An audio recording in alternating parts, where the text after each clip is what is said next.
Le Journal de la Ville, le premier magazine de l'information provinciale.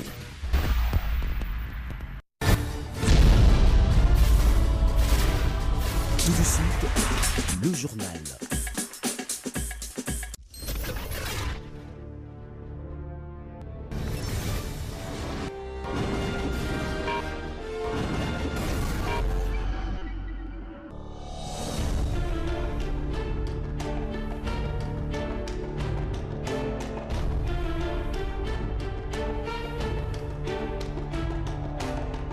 Bon début de semaine à toutes et à tous, mesdames, messieurs, bienvenue à cette session d'information du Journal de la Ville dont voici l'ossature.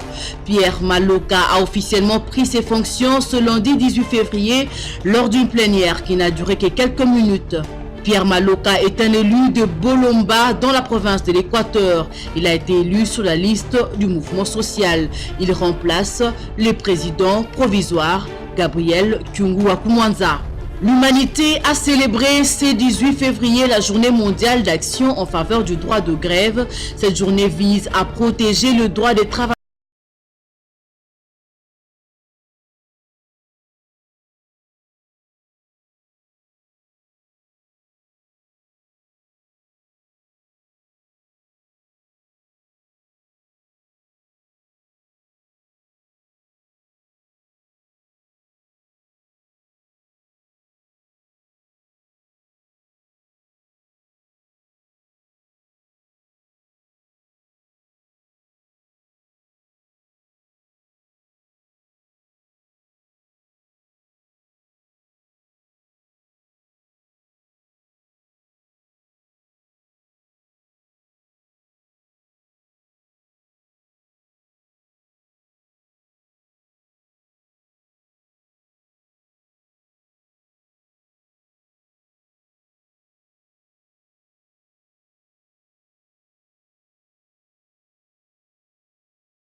cette maison. Comme ils ont contribué et comme la banque a accepté de préfinancer l'opération, alors nous les avions invités pour venir visiter ce qui sera leur siège national. À l'issue de cette journée porte ouverte, l'assistance a effectué une visite guidée, question de présenter cet édifice. D'aucuns croyaient que c'était un mythe, mais aujourd'hui c'est une réalité. Nous sommes très contents d'avoir un siège à nous, autonome. C'est une belle chose. Vous voyez vous-même les cadres, c'est vraiment spacieux. Et le bâtiment est imposant. Vraiment, ça nous réjouit. Retenez que la cérémonie inaugurale interviendra incessamment avant la fin de cette année.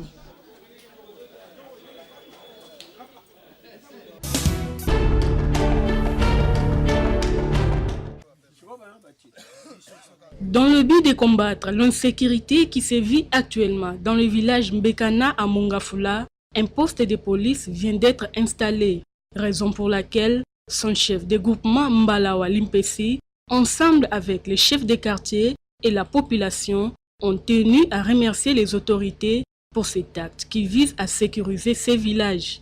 Pour les habitants de cette partie de la ville, le manque d'électricité et le mauvais état des routes en sont la cause. La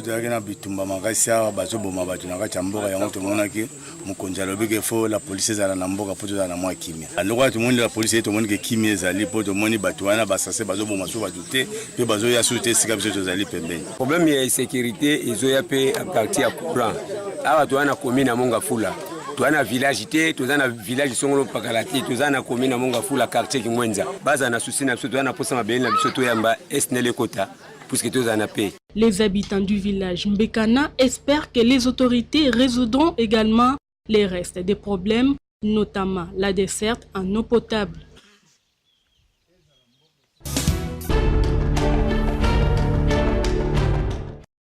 La fièvre typhoïde est une maladie bactérienne qui est transmise par l'ingestion de l'eau et d'aliments contaminés ou par contact direct avec une personne infectée par la voie buccale.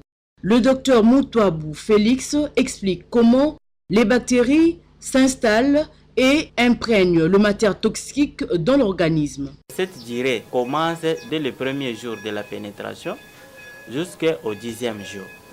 Commençant au 11e jour jusqu'au 15e, c'est déjà la période d'imprégnation toxémique. À cette période ici, la personne commence d'abord à sentir les courbatures, des fièvres internes, à des fois des constipations, à des fois des diarrhées, à des fois des vomissements. Maintenant, dès que ça atteigne maintenant des 10e à 12e jour, maintenant, ça déclenche maintenant la fièvre. Il énumère ici quelques conséquences de la fièvre typhoïde. Si la personne ici n'arrive pas à s'amener plus vite à l'institution sanitaire, où on soigne bien la FT ou la fièvre typhoïde, vous voyez que ça arrive à perforer les intestins, surtout au niveau du côlon sigmoïde où se trouvent les ganglions mésentériques. La personne arrive aux complications typiques, soit hémorragie digestive, soit perforation typique, pouvant entraîner la péritonite. La péritonite maintenant, qui amène maintenant la personne à une intervention chirurgicale où on fera au moins la parotomie exploratrice si la personne n'a pas eu le temps de passer aux examens paracliniques comme l'échographie et consorts pour que ça soit décelé. La conservation des aliments figure parmi les précautions à prendre. Il faut bien gérer d'abord les aliments. Les aliments mal conservés constituent déjà un facteur prédisposant de la propagation de la fièvre typhoïde. Selon le corps médical, le risque est plus élevé chez la population n'ayant pas accès à l'eau potable et à des services d'assainissement suffisants dont les enfants sont le plus exposés.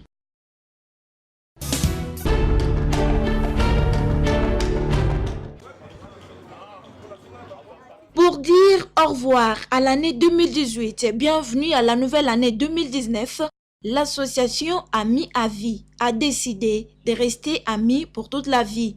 Composée des magistrats, avocats, chefs d'entreprise et cadres politico-administratifs ayant en commun le parcours passé à l'université de Kinshasa, promotion 2002-2003, a organisé le week-end dernier une marche des santé qui a eu comme point de départ Terrasse Les Succès jusqu'à Armoubiala en passant sur l'avenue Kalembelembe via 24 novembre, boulevard du 30 juin pour Chité à Gombe.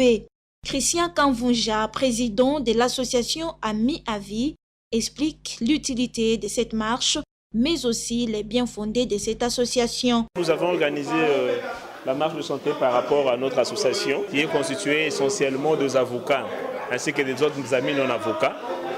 Et ça fait plus de 3 ans. Et on s'est dit, pour ces débuts d'année, autant organiser une marche de santé. Et puis ça nous a permis, d'autre part, de pratiquer un peu de sport aussi. C'est une association principalement constituée des intellectuels qui sont des avocats, comme je vous ai dit. L'association Amis à Vie a déjà organisé autant de projets allant dans le sens du développement de la RDC et de la justice congolaise. On intervient dans beaucoup d'autres domaines, notamment dans le domaine qui est nôtre, en droit.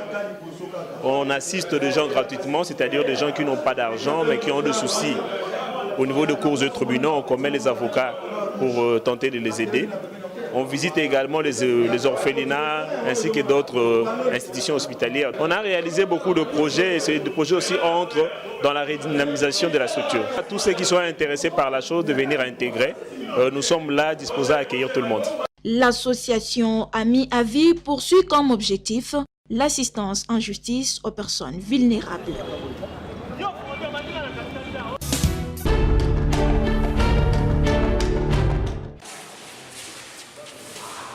La Fédération de badminton du Congo se porte à merveille. Le dimanche 17 février, les membres du comité étaient sur place à Gombe pour assister aux entraînements des athlètes. Pour le président Médard Lomboto, le bilan de sa fédération est jusque-là positif pour la saison sportive qui vient de s'écouler. Le badminton congolais a un bilan tellement positif parce que nous avions participé autant d'activités et nous avions organisé autant d'activités, mais malheureusement nous regrettons que la 5e édition de notre championnat national n'a pas eu lieu compte tenu de problèmes politiques rencontrés. Pourquoi? Parce que c'était prévu du 26 au 30 décembre, ce qui n'a pas permis aux dirigeants et aux athlètes de l'intérieur du pays de faire les déplacements de Kinshasa. Donc c'est ce qui nous a poussé à remettre la 5e édition cette année. Quant à l'année 2019 qui vient de commencer, le calendrier de la FEBADCO est très chargé, a renchéri Médard Lomboto. Nous avons un calendrier très éloquent. Nous l'avons déjà transmis au ministère ainsi qu'à la 2e direction sportive. Donc, à part cela, nous avons au mois d'avril ici, le badminton, nous allons représenter notre pays au Nigeria pour les championnats d'Afrique. Et on a encore le para-badminton qui ira en Zambie, en Ouganda. Et nous allons participer à l'Assemblée générale internationale de badminton. Nous avons l'Assemblée africaine de badminton. Et nous allons continuer. Il y a beaucoup d'activités que je ne saurais énumérer un après l'autre.